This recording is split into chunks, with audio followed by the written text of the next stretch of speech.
It was really great to be able to shoot at Totem Pole. It's hard to describe. I mean, you open the doors and there's just this overwhelming sense of everything that's ever happened there just hits you over the head.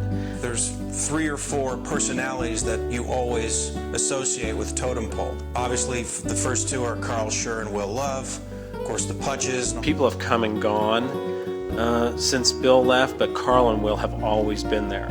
Also, there's Paul Holmes. I came to the pole in 1971. I was an apprentice. Then became scenic designer, and then he became stage manager. And he is still, to this day, the stage manager at Totem Pole Playhouse. There aren't a lot of people like them in the business anymore. They come from the school of knowing everything and doing everything. They're true professionals. Well, the first show I was in was Hello, Dolly. And What did you play? I was just a waiter. Then I was in Bells Are Ringing, had a little solo number in the nightclub. Had a wig on and tights, and he was dancing with a bunch of Midas Rockettes. And I was a ranger in A Little Mary Sunshine. Then I was a really bad tap dancer in George M. I just laugh. I can't say a word. I just laugh when I think of him. He is basically the only living Totem Pole knowledge base. I keep a lot of stuff up here. Why, I'm not sure, but... I wanted to put him to the test and see how well he did years later. Little Mary Sunshine. 78. Bring it in.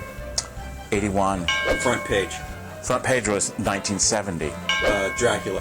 78. 1776. 82. Prisoner, Second Avenue. 74. Something's Afoot. 77. 6 Rooms Riverview. 1976. Sounds like steam escaping.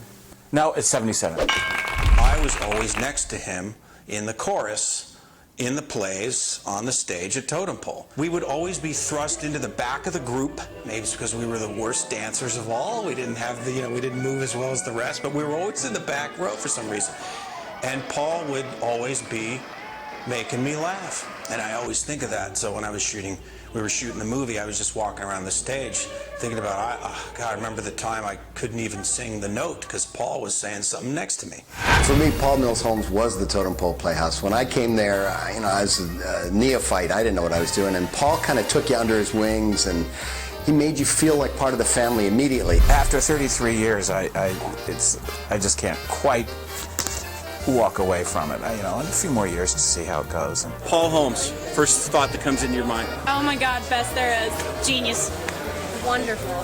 Fantastic. It's great to have Paul still involved at Totem Pole, and I sure wish he was either in Route 30 or somehow was a larger part rather than just being a cheerleader and a supporter from the sidelines.